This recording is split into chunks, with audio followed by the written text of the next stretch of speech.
This is why I single out Black Americans. Here are a few stories that have been left out of the history books. Anthony Crawford.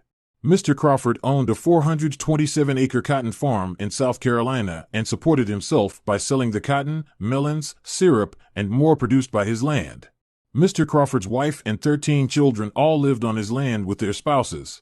He also built a school for black people. Mr. Crawford was lynched for cursing at white supremacists on his land, and his family was ordered to leave their 427-acre farm. Ocoee, Florida. In Ocoee, there was a time when black freedmen owned a total of 330 acres plus 48 city lots. Black ownership and a refusal to follow white rules led to a violent Election Day attack on the black community in 1920. The land lost by black families, not including buildings, has been accessed by millions. Vero Beach, Florida.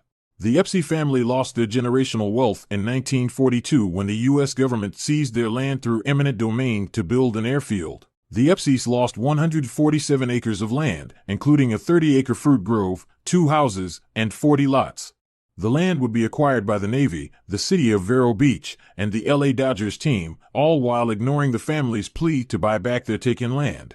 The last official owners of the land sold the property for $10 million in the 2000s. Jasper County, Mississippi. When black people prospered with their land, white supremacists deliberately torched the courthouse containing black property records and deeds. The Masonite Corporation was eventually granted a title to 9,500 acres of land, which has yielded millions of dollars in wood, timber, gas, and at least 850,000 barrels of oil have been pumped from the land. Remember stories like these the next time a white supremacist or a person who came here after slavery to capitalize off of the American dream tells us to pull ourselves up by the bootstraps or that there's equal opportunity for everyone. There was never any such thing for us, but black Americans always found a way. Just because stories like these aren't in history books doesn't mean these things didn't exist or happened. Black American freedmen stand up.